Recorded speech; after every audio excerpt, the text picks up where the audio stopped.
মুসলিম শরীফের 980 নাম্বার হাদিস। মাদান ইবনে আবি তালহা একজন তাবিঈ, উনি বলেন লাকিতু সাওবান মাওলা রাসূলিল্লাহি সাল্লাল্লাহু আলাইহি সাল্লাম, নবীজির গোলাম হযরত সাওবান রাদিয়াল্লাহু তাআলা আনহুর সাথে আমি সাক্ষাৎ করলাম। করার পর আমি তাকে বললাম, একটা আমল আমাকে বলে দেন যে আমলটা করলে আমি জান্নাতি হব। একবার প্রশ্ন করলাম, দুইবার প্রশ্ন করলাম, তিনবার প্রশ্ন করলাম, তৃতীয়বার হযরত সাওবান বললেন, তুমি আমাকে যে প্রশ্নটা করলা অবিকল এই প্রশ্ন আমি আল্লাহ নবীকে করেছিলাম। তুমি আমারে যেটা করছো এই প্রশ্নটা নবীজিকে করেছে, অথবা আমি নবীজিকে দেখেছি এক ব্যক্তি নবীজিরে এই প্রশ্ন করছে। করার পর আল্লাহ নবী তাকে শিখাইয়া দিলেন, আলাইকা বিকাসরাতিস সুজুদ, তুমি বেশি বেশি সিজদা দাও। সুবহানাল্লাহ। ফাইন্নাকা লা তাসজুদু লিল্লাহি সাজদা ইল্লা রাফাআকাল্লাহু বিহা দারাজা ওয়া হাত্তা আনহা বিহা খতিআ, কেননা তুমি একটা সিজদা দেওয়ার সাথে সাথে তোমার মর্যাদা বেড়ে যায়, আর একটা সিজদা দেওয়ার সাথে সাথে তোমার গুনাহ ঝরে যায়। তাহলে এলো নামাজের 5 নাম্বার উপকারিতা। 6 নাম্বার উপকারিতা নামাজের। একজন সাহাবা, তার নাম মনে রাখবেন, রবিআ ইবনে কাব। বলেন কি নাম? ইবনে কাব। মুসলিম শরীফের 981 নাম্বার হাদিস। এই হাদিস থেকে আজকে আমরা জানবো আশিকে রাসূল কারা। বলেন কি রাসূল কারা? আশিকে রাসূল কারা? আমরা সবাই আশিকে রাসূল হইতে চাই না ইনশাআল্লাহ? নবীর আশিক সবাই হইতে চাই না? হ্যাঁ, তবে আমরা প্রকৃত আশিক হতে চাই, অন্য আশিক হতে চাই না। কি আশিক বলেন তো? জোরে বলেন কি আশিক? আরো জোরে বলেন কি আশিক? অপকৃত আশিকও আছে। কোনটা অপকৃত? এই প্রকৃতটার পরিচয় পাইলে অপকৃতটার পরিচয় পেয়ে যাবেন। এবার প্রকৃত আশিক কারে কয় এটার পরিচয় জানেন? নবীজির সাহাবা রবিআ ইবনে কাব। এই রবিআ ইবনে কাব রাদিয়াল্লাহু তাআলা আনহু বলেন, কুনতু আবিতু মা রাসূলিল্লাহি সাল্লাল্লাহু আলাইহি ওয়াসাল্লাম, আল্লাহর নবীর সাথে আমি রাত্রি বেলা যাপন করলাম। রাতের বেলা আল্লাহর নবী নামাজ পড়তে ওঠার পর আতাইতুহু বিউযুইহি ওয়া হাজাতিহি, আল্লাহর নবীকে আমি ওযুর পানি আইনা দিলাম। এই হাদিসটা আমি আপনাদেরকে বলছি, আমি 2-3 দিন গ্যাপে, মানে 2-3 দিনের মাঝে বারবার এই হাদিসটা আমি পড়ি। কেন পড়ি দেখেন। এই সাহাবা নবীজিরে যখন ওযুর পানি দিছে, নবীজি ওনাকে বললেন, সাল, এই তুমি আমার কাছে কিছু চাও, যা চাইবা তাই দিমু, চাও। সুবহানাল্লাহ। আমি আপনি আমাদের এলাকার আমরা যদি হইতাম, হুজুর 10 তলা একটা বাড়ি দরকার বা 5 তলা, বা আল্লাহ জানে কি বলতাম, যে যা বলতেন। এই যুগের মানুষ আমরা এইগুলা ছাড়া আর কি চাই বলেন? নবীজির সাহাবা নবীজির এমন এক জবাব দিলেন, যেই জবাবে আমরা আশ্চর্য হয়েছি এমন না, খুদ নবীজি আশ্চর্য হয়ে গেছে। নবীজি গায়ে কিছু চাও আমার কাছে। ওই সাহাবা বললেন, আসআলুকা মুরাফাকাতাকা ফিল জান্নাহ, ইয়া রাসূলুল্লাহ, আমি জান্নাতে আপনার সাথী হতে চাই। নবীজি বললেন, আও গায়রা যালিকা, এছাড়া আর কিছু চাও না? না, এটাই চাই। দেখেন নবীজির প্রশ্নে বোঝা যাচ্ছে নবী আশ্চর্য হয়, তুমি এটা ছাড়া কিছু চাও না, দুনিয়ায় কিছু চাও না? না না, আমি জান্নাতে আপনার সাথে থাকতে চাই। আল্লাহ নবী জবাব দিলেন, ফাআইন্নি আলা নাফসিকা বিকাসরাতিস সুজুদ, তুমি বেশি বেশি সিজদা দাও, বেশি বেশি সিজদা আদায় করো। যত বেশি সিজদা আদায় করবা জান্নাতে আমার তত কাছে থাকতে পারবা। কিভাবে বুঝাইলে মানুষ বুঝবে? মানুষ কয় ওইটাকে আশিকে রাসূল বলে। 4 ওয়াক্ত 5 ওয়াক্ত নামাজ পড়ে না, একটু লাফালাফি করে কয় আমরা আশিকে রাসূল। আজকের এই হাদিস দ্বারা বোঝা গেল, নামাজ বেশি পড়া, সিজদা বেশি যারা দেয় তারাই প্রকৃত আশিকে রাসূল। নামাজ না পড়ে যারা লাফালাফি করে এরা আশিকে রাসূল না, এরা প্রতারক, ধোঁকাবাজ। আশিকে রাসূল না, নামাজ পড়ে না। নবীজির এই হাদিসে কি বোঝা যাচ্ছে? নামাজ যত বেশি পড়বে সে তত বেশি প্রকৃত আশিকে রাসূল। ভাই কিভাবে বুঝাইলে বুঝবেন? হাদিস স্পষ্ট প্রমাণ করে, সেজদা বেশি দাও, সেই হবে নবীর প্রকৃত মহব্বতকারী বান্দা, সেই হবে নবীর প্রকৃত মহব্বতকারী উম্মত। এই কথাগুলা যারা নামাজ না পড়েও বলে আমি আশিকে রাসূল, এদেরকে বুঝাইবেন, ঝগড়ার মাধ্যমে না, সুন্দরভাবে বুঝাইবেন। ভাই মুসলিম শরীফের 981 নাম্বার হাদিসে নবীর এক সাহাবা রবিআ ইবনে কাব নবীর রাতে ওযুর পানি দিছে। নবী বলছে, কি চাইবা চাও। নবীজির ওই সাহাবা বলছে, আমি জান্নাতে আপনার সাথে থাকতে চাই। তখন নবীজি বলছে, সারাজ কিছু চাও না? কয় না।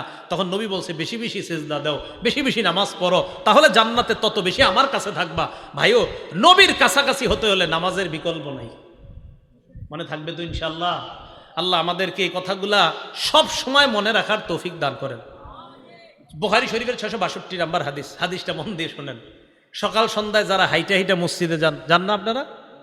আমরা মসজিদে যাই না? মাশাআল্লাহ। ক্বালা রাসূলুল্লাহ সাল্লাল্লাহু আলাইহি ওয়াসাল্লাম, আল্লাহর নবী বলেন, মান গাদা ইলাল মসজিদি ওয়া রাহা, সকাল সন্ধ্যায় যারা মসজিদে যায়, আ'আদ্দাল্লাহু লাহু নুজুলাহু মিনাল জান্নাতি কুল্লামা গাদা আও রাহা।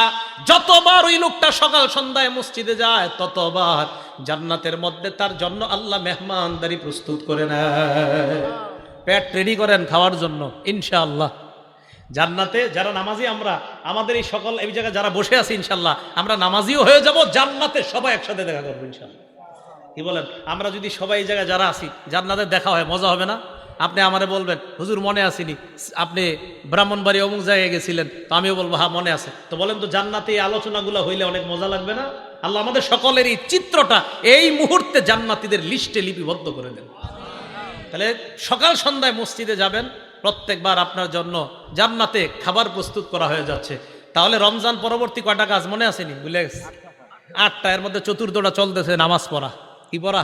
নামাজ পড়া। হ্যাঁ, 1 নাম্বার ছিল আমল নষ্ট না করা, 2 নাম্বার পদভ্রষ্টতা গ্রহণ না করা, 3 নাম্বার শয়তানকে সঙ্গী না বানানো, 4 নামাজ ছেড়ে না দেওয়া। আপনারা ভুলে গেছেন? এই ছিল 4 নাম্বার কথা। নামাজের মধ্যে গুরুত্বপূর্ণ সকালে প্রথম একটা নামাজ দিয়ে আমরা দিন শুরু করি। কি নামাজ? ফজর। মাশাআল্লাহ, কোন নামাজ? ফজরের নামাজ।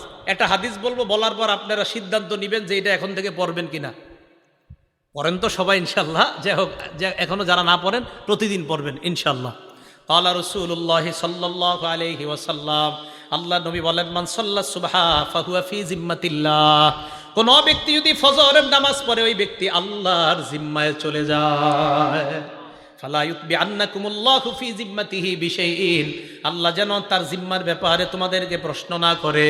এই হাদিসের উদ্দেশ্য হলো ফজরের নামাজ যেই ব্যক্তি পড়ে, কোন কৃষক যদি ফজর পড়ে মাঠে যায় ওই কৃষকের উপর জুলুম করবা না, কারণ কিয়ামতের ময়দানে আল্লাহ বলবে ফজর আদায়কারীর উপর কেন জুলুম করলা? ফজর আদায়কারীকে না আমি নিরাপত্তা দিয়েছিলাম, তুমি কেন তার উপর জুলুম করলা? ফজর আদায়কারী না আমি আল্লাহর জিম্মায় চলে গেছে, তারে জুলুম করলা কেন তুমি? নবীজি বললেন সাবধান, আল্লাহর জিম্মায় যারা আছে তার ব্যাপারে যেন তোমাদেরকে প্রশ্ন না করে। এটা হলো ফজরের নামাজ পড়ার উপকারিতা। তো ফজরের নামাজের মাধ্যমে ইনশাল্লাহ আমরা দিন শুরু করব। ফজরের নামাজ কেউ আজকে থেকে, আগেও করি না ইনশাল্লাহ, আজকে থেকে কেউ কাজা করবো না, স্বজ্ঞানে করবো না ইনশাল্লাহ। হাত তুলেন ইনশাল্লাহ, আল্লাহ কবুল করেন। ফজরের আগে সুন্নত কয় রাকাত? বিসমিল্লাহ। এই 2 রাকাত সুন্নতের ব্যাপারে নবীজি বলেন, ক্বালা রাসূলুল্লাহ সাল্লাল্লাহু আলাইহি ওয়াসাল্লাম, আল্লাহ নবী বলেন, রাকাতাল ফজরি আহাব্বু ইলাইয়া মিনাদ দুনিয়া ওয়া মা ফিহা। ফজরের নামাজের আগের 2 রাকাত সুন্নত দুনিয়া এবং দুনিয়ার মধ্যে যা আছে সবচাইতে আমার কাছে বেশি প্রিয়। ফজরের নামাজের সুন্নতটা যদি পারেন বাসায় পড়বেন। ঘড়ির দিকে তাকাইছেন, তাকায় দেখেন 20 মিনিট বাকি আছে, বাস সুন্নতটা বাসায় পড়েন। প্রথম কাজ সুন্নত বাসায় যদি পারেন আর কি বাসায় পড়েন। দ্বিতীয় কাজ, ফজরের সুন্নতে প্রথম রাকাতে কুল্লিয়া আইয়ুহাল কাফিরুন পড়বেন, দ্বিতীয় রাকাতে কুল হু আল্লাহ। বলেন প্রথম রাকাতে কোন সূরা? আইয়ুহাল কাফিরুন, দ্বিতীয় রাকাতে কুল হু আল্লাহু আহাদ। নবীজি মসজিদে আসছে, তো এক সাহাবা নামাজ পড়তেছে, আল্লাহু আকবার। তো নামাজে সূরা ফাতিহা পড়ার পর উনি আস্তে আস্তে পড়তেছে কুল্লিয়া আইয়ুহাল কাফিরুন প্রথম রাকাতে। তো নবীজি শুনে ফেলছে আস্তে কানে দিয়া। তো নবীজি শোনার পর বললেন, হাযা আব্দুন আরাফা রাব্বাহ, এই ব্যক্তি তার রবকে চিনতে পারছে। দ্বিতীয় রাকাতে ওই সাহাবা পড়লেন কুল হু আল্লাহু আহাদ, আল্লাহ নবী বললেন হাদা আব্দুন আমানা বিরব্বি, এই ব্যক্তি তার রবের উপর পরিপূর্ণ ঈমান আনছে। এজন্য আজকে থেকে আমলটা মনে রাখবেন, ফজরের সুন্নতে প্রথম রাকাতে কুল্লিয়া আইয়ুহাল কাফিরুন, দ্বিতীয় রাকাতে কুল হু আল্লাহ। আরেকটা সুন্নতে আমলটা করবেন, বলবো? মাগরিবের পরের সুন্নতে প্রথম রাকাতে কুল্লিয়া আইয়ুহাল কাফিরুন, দ্বিতীয় রাকাতে কুল হু আল্লাহ যদি পারেন। বাকি ফজরের সুন্নতে প্রথম রাকাতে কুল্লিয়া আইয়ুহাল কাফিরুন, দ্বিতীয় রাকাতে কুল হু আল্লাহ। এটার দ্বারা কি উদ্দেশ্য জানেন?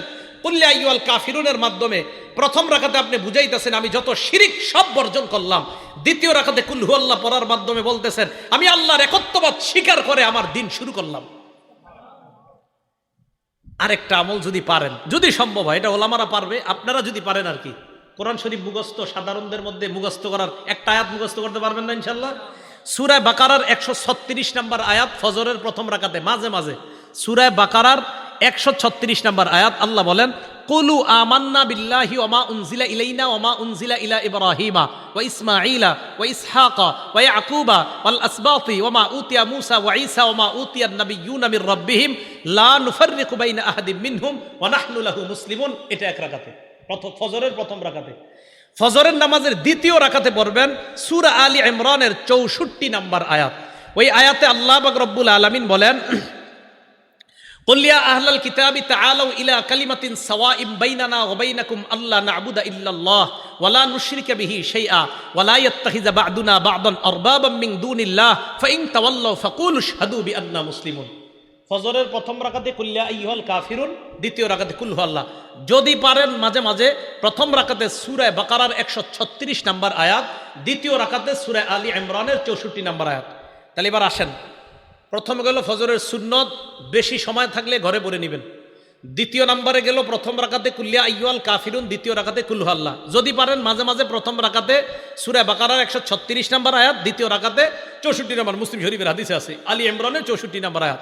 3 নম্বর কাজ, সুন্নত পড়ার পর আল্লাহর কাছে একটা দোয়া করবেন, আল্লাহুম্মা রাব্বা জিবরাইলা ওয়া মিকাইলা ওয়া রাব্বা মুহাম্মাদিন সাল্লাল্লাহু আলাইহি ওয়াসাল্লাম আউযু বিকা সালাসা মাররাত আউযু বিকা মিনান নার সালাসা মাররাত। বাংলায় বলবেন, হে জিবরাইলের রব, হে মিকাইলের রব, হে মুহাম্মদ সাল্লাল্লাহু আলাইহি ওয়াসাল্লামের রব, আমি আপনার কাছে জাহান্নাম থেকে পানাহ চাই। এটা 3 বার বলবেন। ফজর পড়লেন, সুন্নত পড়লেন, সুন্নতের পর আল্লাহর কাছে বলবেন, আল্লাহ, জিবরাইলের রব, মিকাইলের রব, মুহাম্মদ সাল্লাল্লাহু আলাইহি সাল্লামের রব, আমি আপনার কাছে জাহান্নাম থেকে পানাহ চাই। 3 বার বলবেন। এটা বলার পর চতুর্থ কাজ, ফজরের সুন্নত পইরা বিবির দিকে তাকাইবেন। যদি ঘরে পড়েন, কার দিকে তাকাবেন? বিবির দিকে তাকানোর পর আম্মা জান আয়েশা বলেন, আল্লাহ নবী আমার দিকে তাকানোর পর ফাইন কুনতু মুস্তাইকিজাতান, আমি যদি জাগ্রত থাকতাম, হাদ্দাসানি, আল্লাহ নবী আমার সাথে কথা বলতেন। তাহলে মনে রাখবেন, ফজরের সুন্নত পড়ার পর বিবির দিকে তাকানোর পর যদি দেখেন বিবি জাগ্রত, কথা বলবেন। এই নিয়তে কথা বলবেন, আমার নবী তার বিবির সাথে কথা বলতেন, আমিও বিবির সাথে কথা বললাম, আল্লাহ নবীর সুন্নত আদায় হয়ে যায়। আম্মা জান বলেন, ফাইন কুনতু নাইমা, নবী আমার দিকে তাকায় যদি দেখতেন আমি ঘুমন্ত, আই কজানি, আমাকে জাগায়া দিতেন। তাহলে সুন্নত পড়ার পর বিবির দিকে তাকানোর পর আপনার 2 কাজ। 1 নাম্বার, যদি দেখেন বিবি জাগ্রত, কথা বলবেন। যদি দেখেন বিবি ঘুমন্ত, তাহলে বিবিকে জাগায়া দিবেন। এই গেল চতুর্থ আমল। পঞ্চম আমল যদিও করতে বলবো, আমি বলবো আপনারা বেশিক্ষণ করেন না। আম্মা জান আয়েশা বলেন, নবীজি যখন দেখতেন ফজরের অনেক সময় বাকি আছে, আল্লাহ নবী সুন্নত পড়ার পর ইত্তজা আলা শিক্কিহিল আইমান, নবীজি ডান কাত হয়ে একটু শুইতেন। আপনারা শুইলে তো ঘুমাই যাবেন। ফজরের সুন্নত পড়ার পর হযরত বেলাল ডাকার আগ পর্যন্ত নবীজি একটু ডান কাত হয়ে শুইতেন। আপনারা তো ঘুমাই যাবেন। আপনারা কি করবেন? পুরাটা করা দরকার নাই, একটু ডান কাত হয়ে শুয়ে আবার উঠে যাবেন। কেন? আমার নবীজি করছে তাই করলাম। সুবহানাল্লাহ, নবীজি করছে তাই আমি একটু নবীর সুন্নত পালন করলাম। কি বলেন? ইনশাআল্লাহ করা যায় না? যদি ঘরে করেন আর কি। আল্লাহ তৌফিক দান করেন। এটা যারা তাহাজ্জুদ পড়ে তারা কিন্তু এই আমলগুলা করে নিয়মিত। আল্লাহ আমাদের সকলকে আমলগুলা করার তৌফিক দান। ভাই, একদিন নবীর সুন্নত পালন করেন না, একটা দিন করেন, অন্তত কিয়ামতের মাঠে বলতে পারবেন তো একটা দিন করেন না যে আল্লাহ আমি ঘরে সুন্নত পড়ছিলাম, সুন্নতের পর বিবিরে জাগ্রত করেছিলাম, বিবির সাথে কথা বলেছিলাম, আল্লাহ এরপর আমি একটু ডানকাত হয়ে শুয়েছিলাম, এই আমলগুলো তোমার নবী করতো, আমিও করছি। এই গেল ফজরের ব্যাপারে আলোচনা, ফজরের নামাজ এবং 5 ওয়াক্ত নামাজের ব্যাপারে আলোচনা। এখন আরেকটা কথা বলবো নামাজের ব্যাপারে, সে বলবো জামাতে নামাজ আদায় করা। কিভাবে নামাজ আদায় করা? জামাতে। বুখারী শরীফের 645 নম্বর হাদিস, ক্বালা রাসূলুল্লাহ সাল্লাল্লাহু আলাইহি ওয়াসাল্লাম, আল্লাহ নবী বলেন, সালাতুর রাজুলি ফিল জামাআ তাফদুলু সালাতাল ফাজরি বি27 দারাজা। নবীজি বলেন, জামাতের সাথে নামাজ আদায় করা, একাকী এক ব্যক্তি নামাজ আদায় করলো, আমি একা নামাজ পড়লাম, উনি জামাতের সাথে নামাজ আদায় করলো, আল্লাহ নবী বলেন যে ব্যক্তি জামাতে পড়লো তার আমল নামায় আল্লাহ 27 গুণ বেশি সওয়াব দিয়ে দেয়। কয় গুণ? 27 গুণ। রিয়াজুস সলিহিনের একটা হাদিস শুনে, একটা কিতাব আছে রিয়াজুস সলিহিন, ইমাম নববীর লেখা। এক অন্ধ সাহাবা নবীজির কাছে আসছে। আসার পর আল্লাহ নবীকে বললেন, হুজুর লাইসা লি কাইদুন ইয়াকুদুনি ইলাল মসজিদ, হুজুর এমন কেউ নাই, একটু আপনার হাতটা ধরি, হ্যাঁ এইভাবে হাতে ধরে মসজিদে নিবে এমন কেউ নাই। তো নবীজি বললেন, তো তুমি কি বলতে চাও? হুজুর আমি অন্ধ। তো অন্ধ হয়েছে তো কি হয়েছে? অন্ধ মানুষ তো হুজুর, আমি যে কারো হাত ধরে আসবো বা কেউ আমার ধরে আনবে এরকম নাই, তুমি কি বলতে চাও সেটা বলো। হুজুর আমি কি বাসায় নামাজ পড়লে হবে, ঘরে নামাজ পড়লে হবে? তখন নবীজি একটু চিন্তা করে বল, হ্যাঁ ঠিক আছে, ঘরে নামাজ পড়ো যাও। এতটুকু বুঝছেন সবাই? অন্ধ সাহাবা, মসজিদে আসার মতো কেউ নাই, নবীজি বললেন হ্যাঁ ঘরে নামাজ পড়ো। হাদিস কিন্তু শেষ হয় নাই, একটু শুই না, কেউ দৌড় দেন না, পুরাটা শোনেন। ফালাম্মা ওয়াল্লাহ, অন্ধ সাহাবা যখন বাড়ির দিকে রওনা করছে, দাহু, নবীজি ডাকছে, শোনো শোনো শোনো, হাল তাসমাউন নিদা, তুমি কি বাসায় যখন থাকো আজানের আওয়াজ শোনো? জি হুজুর আজান তো শুনি। নবীজি বললেন ফাজিব, তাহলে নামাজে আসো। তাহলে কোথায় আসো?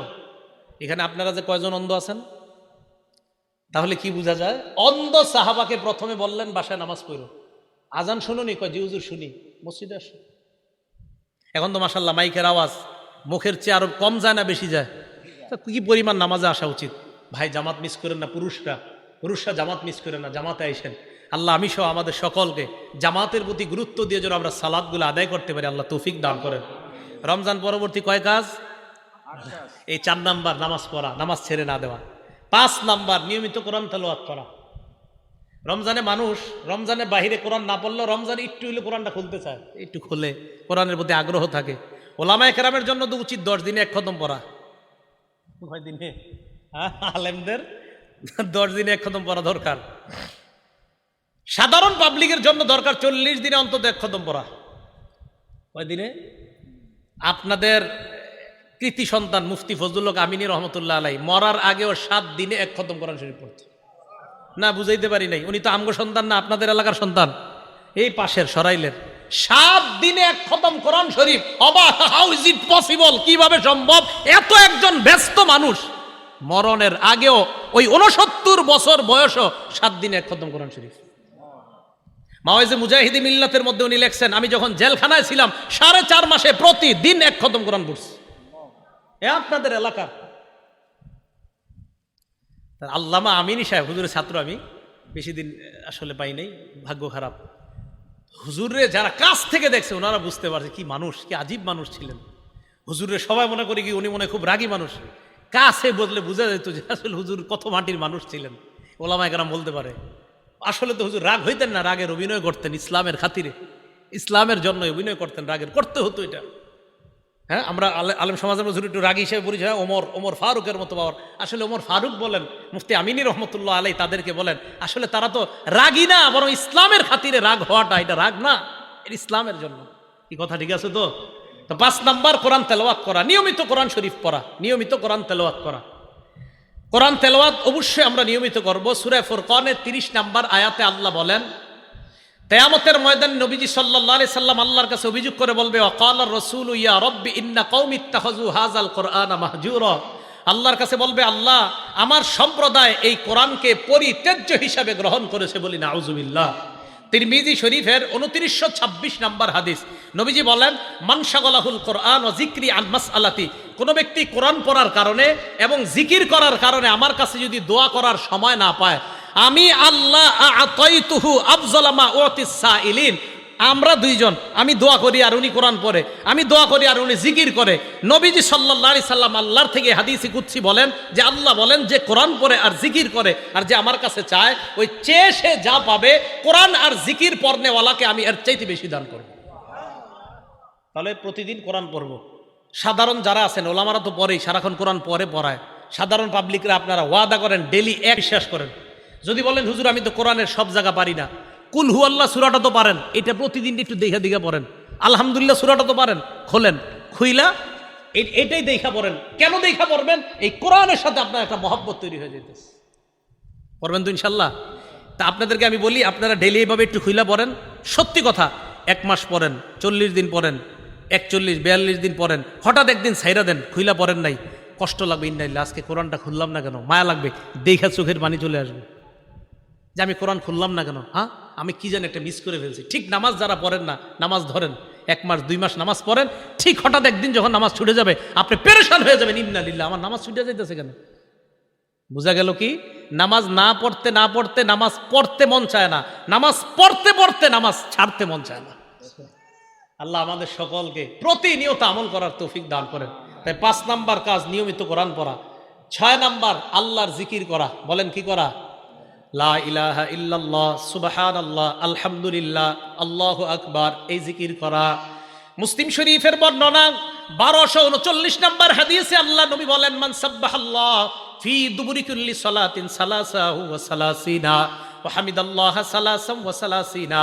ফরজ নামাজের পর যেই ব্যক্তি 33 বার সুবহানাল্লাহ পড়বে, 33 বার আলহামদুলিল্লাহ পড়বে, ওয়া কাব্বারাল্লাহ সালাসা ওয়া সালাসিনা, 33 বার আল্লাহু আকবার। যদি পারেন তাহলে 34 বার আল্লাহু আকবার। যদি একটা আমল বলবো, এটা না পারলে 34 বার আল্লাহু আকবার। যদি পারেন 33 বার আল্লাহু আকবার, তো 3 33 কত হয়? এরপরে পড়বেন লা ইলাহা ইল্লাল্লাহু ওয়াহদাহু লা শারীকা লা লাহুল মুলকু ওয়া লাহুল হামদু ওয়া হুয়া আলা কুল্লি শাইইন কাদির। আল্লাহর নবী বলেন, যারা নিয়মিত এই আমলটা করবে, গফিরাত লাহু খাতায়া ওয়া ইন কানাত মিসলা জাবাদিল বা, আল্লাহ ওই ব্যক্তির সমুদ্রর ফেনা পরিমাণ গুনাহ যদি হয়, তার গুনাহগুলো আল্লাহ মাফ করে দেয়। প্রতিদিন পড়বেন। এবার আমার সাথে একটু বলেন সুবহানাল্লাহি ওয়া বিহামদিহি, আবার সুবহানাল্লাহি ওয়া বিহামদিহি, সুবহানাল্লাহি ওয়া বিহামদিহি।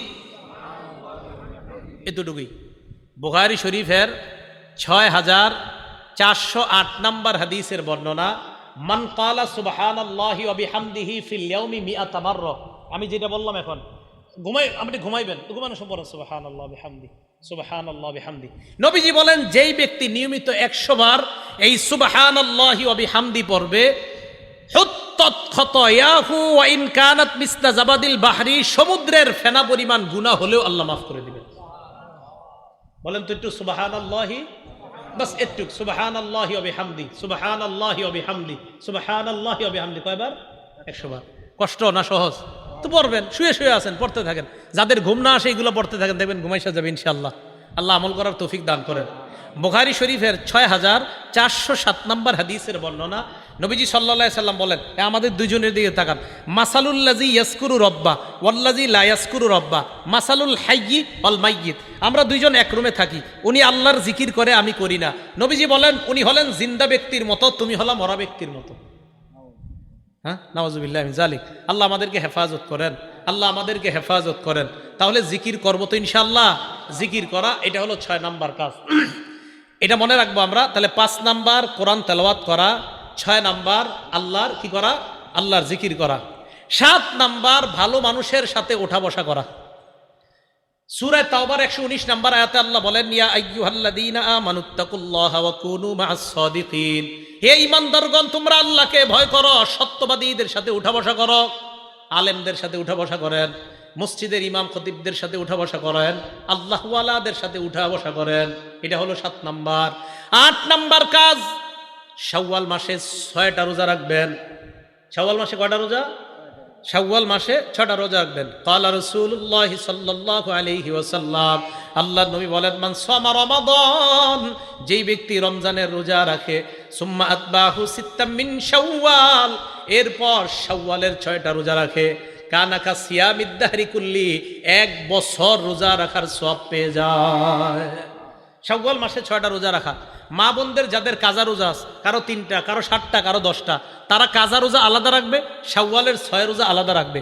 আপনাদের অসুস্থতার কারণে যদি কারো রোজা কাজা হয়ে থাকে, এই কাজা রোজা আলাদা রাখবেন, শাওয়ালের 6 রোজা আলাদা রাখবেন।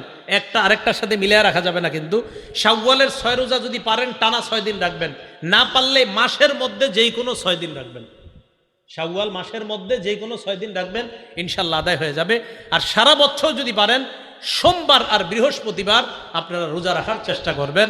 আল্লাহ পাক রব্বুল আলামিন যেই 8টা করণীয় বললাম, 1 নাম্বার আমলগুলা নষ্ট না করা, 2 নাম্বার হেদায়েতের উপর অটল থাকা, 3 নাম্বার শয়তানকে শত্রু হিসেবে গ্রহণ করা, 4 নাম্বার নামাজ না ছেড়ে দেওয়া, 5 নাম্বার জিকির করা, 6 নাম্বার কোরআন তেলাওয়াত করা, 7 নাম্বার সত্যবাদীদের সাথে থাকা, 8 নাম্বার শাওয়ালের 6টা রোজা রাখা। এই আমলগুলো আমরা সারা জীবন করব ইনশাআল্লাহ। সারা জীবন যেন এই আমলগুলা ধরে রাখতে পারি, রমজানের ধারাবাহিকতা অভ্যাস যেন আমলের অভ্যাস ধরে রাখতে পারি, আল্লাহ তৌফিক দান করেন। আমিন ওয়া আখিরু দাওয়ানা আনিল হামদুলিল্লাহি রাব্বিল আলামিন। আগামী বছরের প্যান্ডেল, মাইক, আরো যা আনুষঙ্গিক